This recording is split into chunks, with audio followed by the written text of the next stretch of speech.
than the characters' names. I did finish it. It doesn't matter.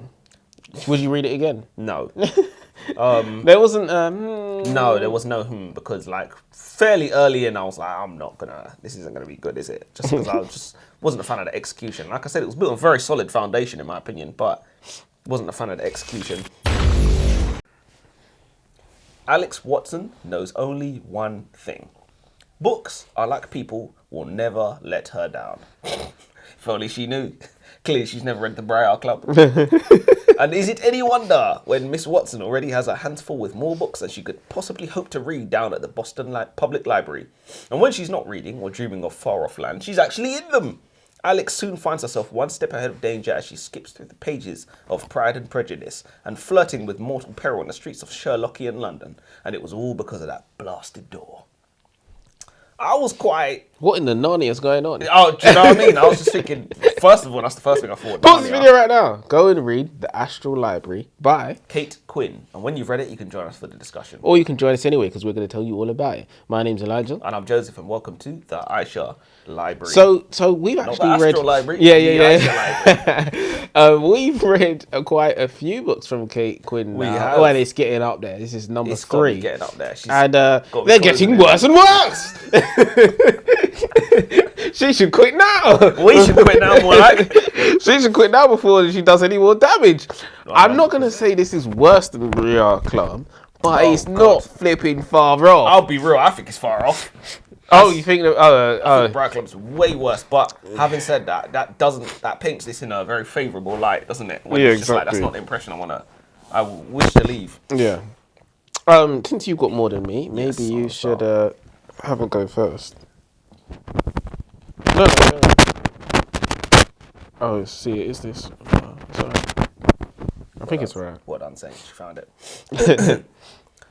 The book has just started, and Alex Watson's life is already over. With $40 in her available balance, her card declines at the supermarket. Later that afternoon, she discovers that her bank account has been hijacked altogether by a stranger named Libby. And then her roommate Brandon throws her out over a jealous girlfriend. But wait, it gets worse! During her shift at the cafe where she works, after a series of rude customers, Alex snaps and gets fired on the spot! Which was deserved. Everything, I think the first, sorry to cut you, but the start of the book, it seemed like these things were happening through no fault of her own. Yeah. But she got kicked out of her friend's house because she wasn't the girlfriend. She had sex with him at first, and then they agreed, we should never do this again. And she thought she would get some form of housing privileges. And he got a new girlfriend, and the new girlfriend was like, what you think? I'm gonna let this. Realistically, no woman is gonna put up with that. Yeah, I think. Later. And I definitely. And she was like, "You're gonna make me homeless," and she's like, "It's your business." That is your business, 100%. You find someone else's boyfriend to shack up with. And then to make it worse. What did she do? She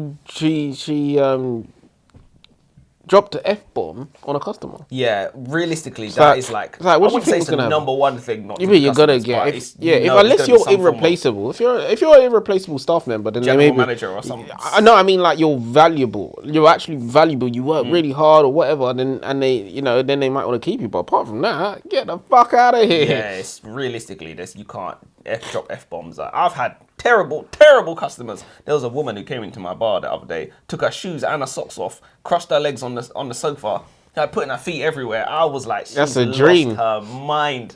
That's my wet dream. 100%. I went. With tears in her eyes and desperation gripping her like a vice, Alex goes to the one place she might find some solace: Boston Public Library. Not the job centre, the library. Pretty decent setup, I would say, all things considered, but they did lay Alex's misery on pretty thick. I think simply being poor and losing her home would be enough to reduce anyone to frustrated tears without adding in all the bank account hacking stuff. Firstly, I think hacking anybody's bank account would probably cost more than $40, just the equipment you would need. The second reason I think it's silly is because if you get kicked out of your house and all you have to your name is $40, or more precisely $36.82, you are absolutely still homeless.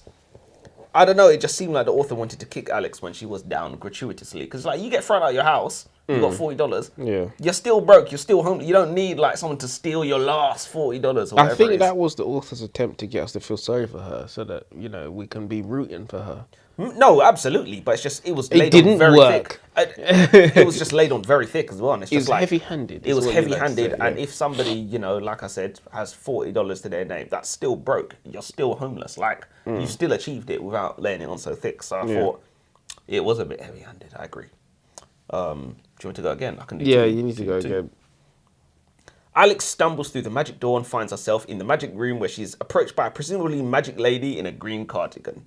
The librarian takes great care to establish that she is not a wise mentor on a spirit guide, and that Alex is not a hero on a special quest. I assume this was done by the author to establish that this is somehow different from your usual fantasy books, which tend to have a wise mentor figure and a hero on a special quest. However, this opportunity to break the mold is quickly squandered as the librarian does nothing but give wise advice and assist Alex on her special quest. The rules of the Magic Library and the reasons behind them are also painfully obvious. Alex can enter any book she chooses, provided that the book exists in the public domain, to avoid Kate Quinn being sued for property infringement, obviously. And Alex can never become the main character, only a side character, which means she gets to interact with the actual main character and milk dialogue. So obviously she's going to interact with the Sherlock Holmes and all the famous public domain characters. So Harry Potter, at this point in this book, was you like, oh, I'm interested. I want to see what happens. I wouldn't lost interest by this point, but I was much more interested in the prompt when I first read the blurb. And it just went downhill. It started going downhill very quickly. So when it got into the story, and I was just like, okay, so it's just basically you're just going to milk a bunch of universes that you didn't come up with and call that a book sort of thing. And I was like, laziness. It's lazy. It's not a terrible idea, but it is lazy. And if you're going to do it, I expect it to be good. Yeah, 100%. Entertaining. Because you get to use everybody's characters as long as they're in the public domain. You have no and not just that. It's not just using characters. You're using characters that we're familiar with. So you don't need to set any background or build up. 100%. We're there already. At the start, I'll admit, the Astral Library by Kate Quinn had me slightly interested. The Woe Is Me opening does a decent job of introducing Alex, and for a brief moment I actually felt some sympathy for her situation. She's struggling, she's clearly had a difficult upbringing, and there's a sense that this could develop into a meaningful character. But that goodwill disappears quickly. Instead of building her into a layered, complex character, the book leans heavily on repetition. We're constantly reminded that she's a size 22 and a former foster kid, as if those two traits are meant to carry the entire weight of her identity. It stops feeling like a character development and starts feeling like the same note being hit over and over again. Then she gets fired for swearing at a customer, which could have been a pivotal moment, but instead it just reinforced how frustrating she is as a protagonist. On top of that, she constantly name-dropping other authors and modern books really pulled me out the story. Referencing classics in a library setting makes sense. That adds texture, but casually mentioning recent authors like it's a reading list just feels self-indulgent. It breaks immersion and makes the whole thing feel more like a commentary on books rather than an actual story. I mean, there was even an occasion where she name-dropped Rebecca Yarros. Yeah. It's like, come on, you're taking a piss. You can't do that. 100%. But I want to know, do you think it's above board just dropping names and stories willy-nilly? Because there was another one where she said, oh, sticking with the pointy end, from Game of Thrones. And I mean, I think maybe Game of Thrones, maybe you can let that off. But Rebecca Yarros and Zayden, it's like, come on. Off limits. I disagree with the question that you asked me, by the way, because is it above board dropping it willy-nilly? In your opinion? Willy-nilly, no. Absolutely not.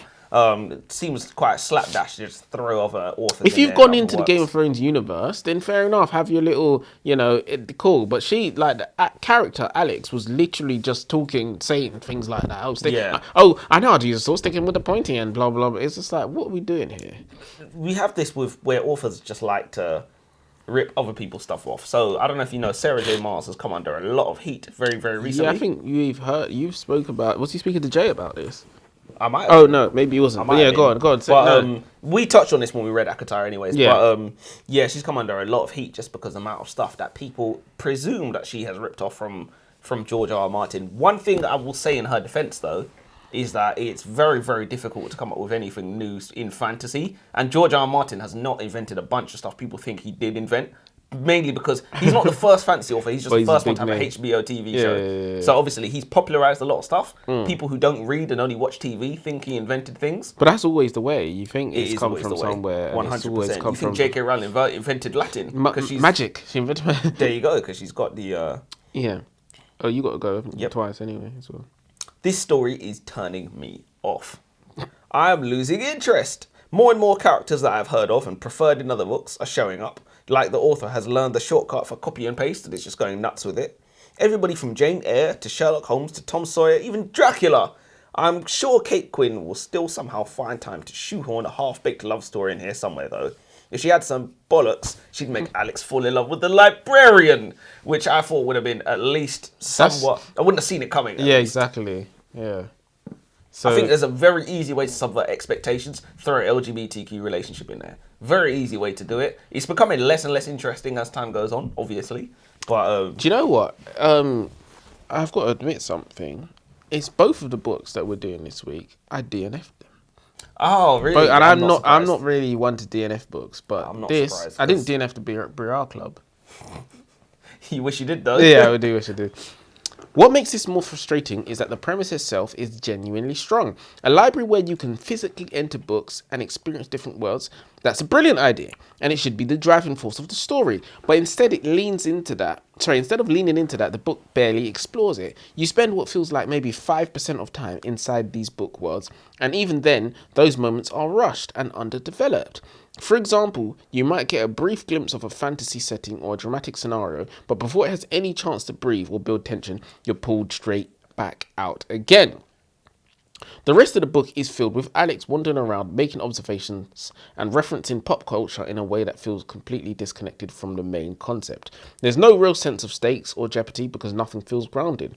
It's like where the story exists in a space where consequences don't matter. It's like, what they call it? The Marvel Universe. Not the Marvel Universe. Different universe. Yeah, Alternate multiverse. multiverse. That's it. Multiverse. When there's a multiverse, it's like infinite options and you can't die. And this it feels like caring. it feels like there's no consequences, no jeopardy. The world building is especially messy. 1 minute there's a dragon, then suddenly the library has healing powers. Then the books can apparently harm or even consume people. But none of these ideas are properly explained or given rules. There's no structure to the magic system, no consistency, no clear understanding of what the library actually is or how it operates. Even the subplot about the library board trying to monetize the place feels ridiculous because the world itself hasn't been defined enough to make that believable. It all comes across as a collection of ideas rather than a fully realized world.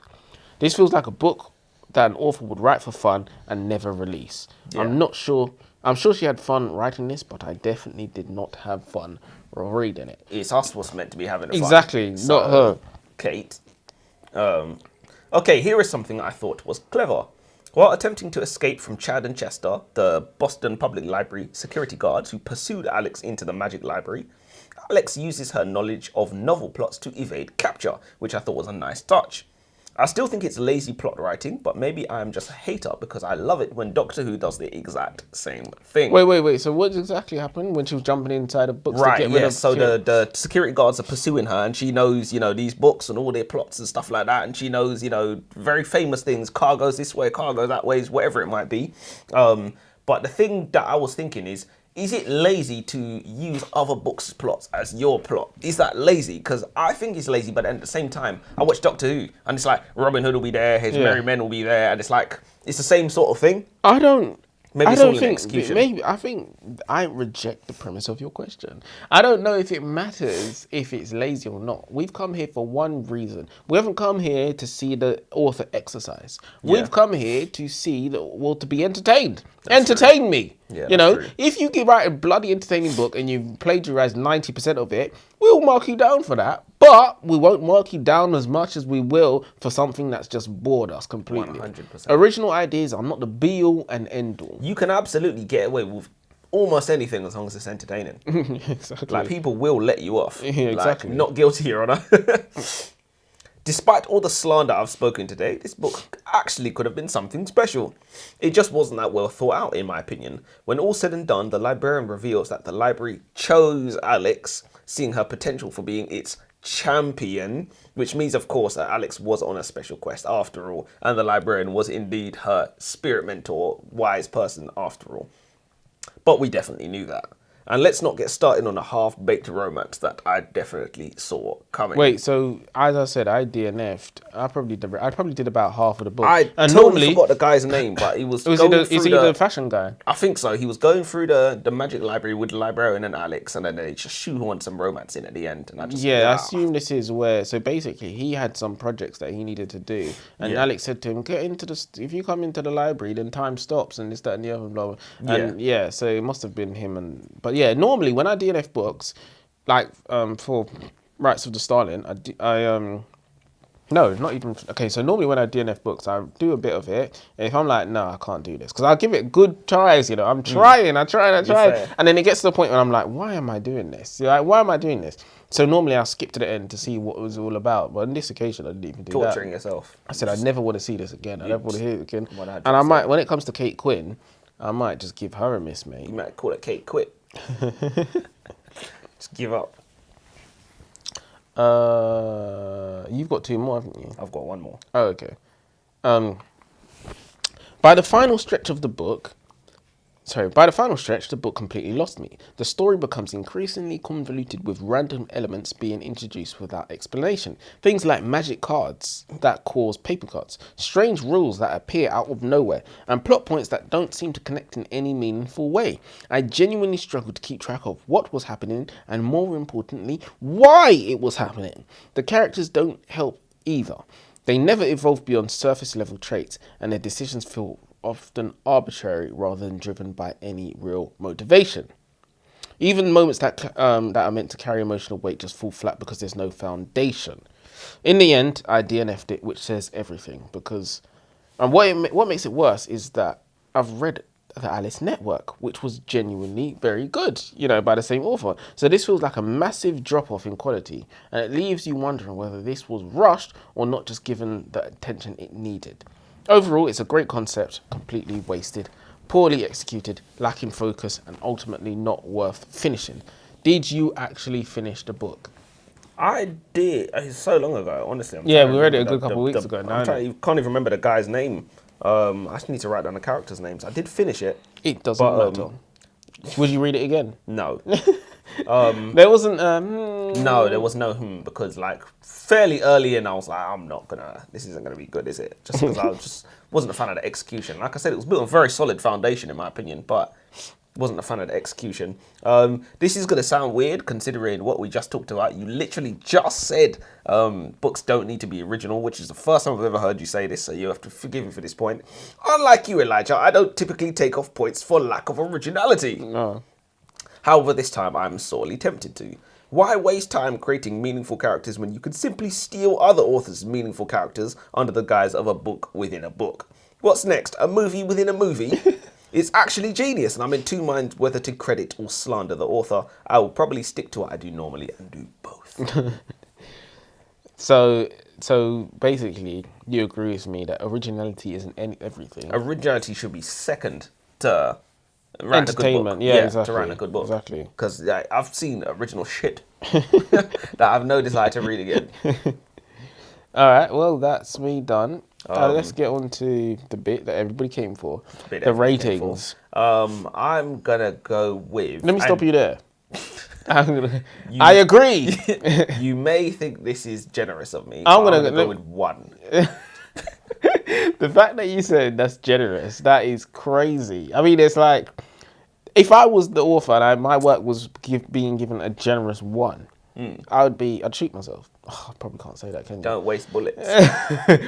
No, let me not. Let me not. Really got too far so this is definitely a 0 for me. But why would you give it a 1? What is your reasoning? Show your working out. It was just an excellent use of that phrase, by the way. But it was just built on such a solid foundation, and I think that deserves credit. That's even more of a reason why you should be taking. You're right. -1. You had a good idea and you squandered it. You did squander it, so it does show that you're. Yeah. No, look, I'm gonna stick with 1, but I think it's fair to give it a 0. It's fair to give it a -1 per that. Yeah, I couldn't. There wasn't one single thing I liked about this book. Nothing.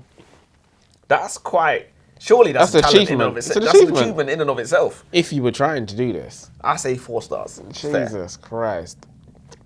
But yeah, I think I take it you would not recommend it. Well, I mean, That'd be hilarious if you was like, goes yes. that goes without saying. It doesn't go without saying. I suppose we should just end with quote of the day. We should. Same. No, we should end with quote of the day. Let me actually see if I can get one. I think till next time. We will have it ready for next time. Next time then. No, we won't. Till next time.